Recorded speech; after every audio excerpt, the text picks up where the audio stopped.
نحمده ونصلي على رسول الكريم اما بعد اعوذ بالله من الشیطان الرجیم بسم الله الرحمن الرحیم. ګرانو کتونکو ستاسو قربان رحمت علي خاجي تاسو ته ولر دي. ګرانو کتونکو د سوات د موټروي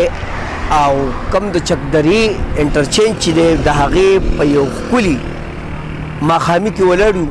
چې د هغې هغه ښکلوالی موږ تاسو ته ښیو. دا د سوات بلکې دا د پاکستان په غټ انټرچینج کې شمار انټرچینج دی، چکدره انټرچینج. د دې نه به بیا په مستقبل قریب کې انشاءالله تعالی چې سوات هریپوره پورې بدیلا پتیپوره پورې پتیپوره پورې به دې کې بیا لکه دا په دوه درې شفټه کې به دا ایکسټینډ کوي او په دې طرف په دا موټروي ځي چکدرې ته. د چکدرې نه به بیا دا راځي په دغه طرف باندې په پوره غاړه باندې به اوړي. دا به دغه ته رسي منګوري ته به په دې لاره باندې شپږ اووه انټرچینج به راځي او د دې نه به بیا لارې ورکوي. ګرانو کتونکو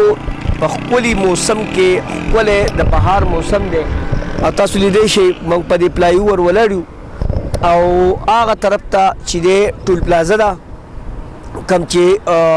د چکدرې ټول پلازه ده. کیمرامین ته زما خواسته چې هغه طرف وښیي، هغه طرف زمونږ ټول پلازه ده او دا طرف چې دی چترال دیر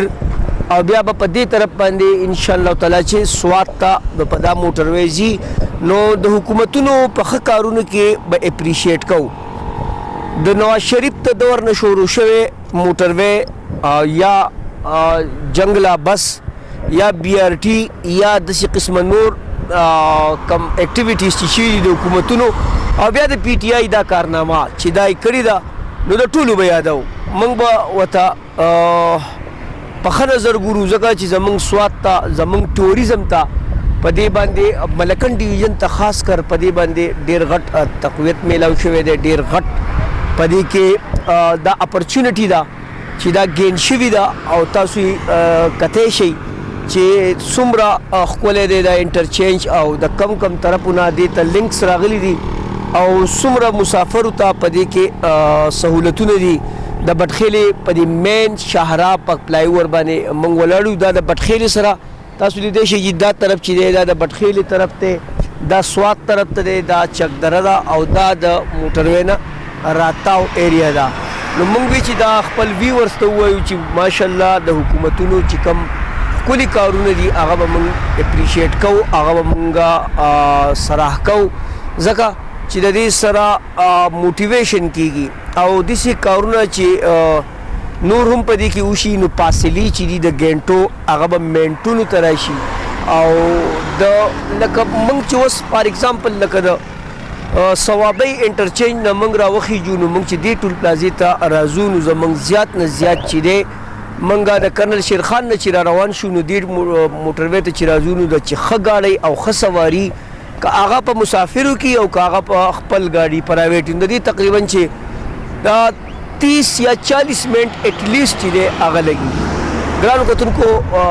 ډېر بچت وشو. موږ به چې کله د دغه نه را روانېدو د رشکۍ نه او دې ځي ته به راتلو نو د بټخیلې په دې مقام باندې به زموږ یو نیمه څه کم 2 غنټې لګېدې نو دا فاصلې کمې شوې. بیا چې د دې ځي نه دا پتیپوره پورې لاړ شي نو بیا به انشاءالله تعالی چې د سوات فاصله د دې ځي نه زما د حساب به دغه 20 منټ لګبګ به چې دا سټریټ روډ یې نیغي نو انشاءالله تعالی چې د کرنل شیرخان نه چې موږ راځو او سوات ته ننوځو نو زموږ ټوټل به ګینټه یا پابندي ګینټه نو بیا د هغې نه که ته د هغه صوابۍ د کرنل شیرخان نه واخلې نو اسلام آباد چې دی هغه تقریبا 40-45-50 منټ لګي، پېښور هم دغه 30-40 منټ لګي. نو ستا هغه فاصلې د دوو غټو ښارونو سره اوس لږ خلک چې لکه یوازې اسلام آباد نو دغه شان چې ته لاهور ته ځې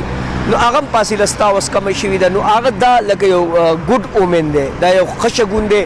او موږ اپریشیټ کوو. دا حکومت هم تېر شوي که چې چا هم ښه کار کړی دی په موټرویز کې یا په نور منصوبو کې یا په پروجیکټس کې نو بحیثیت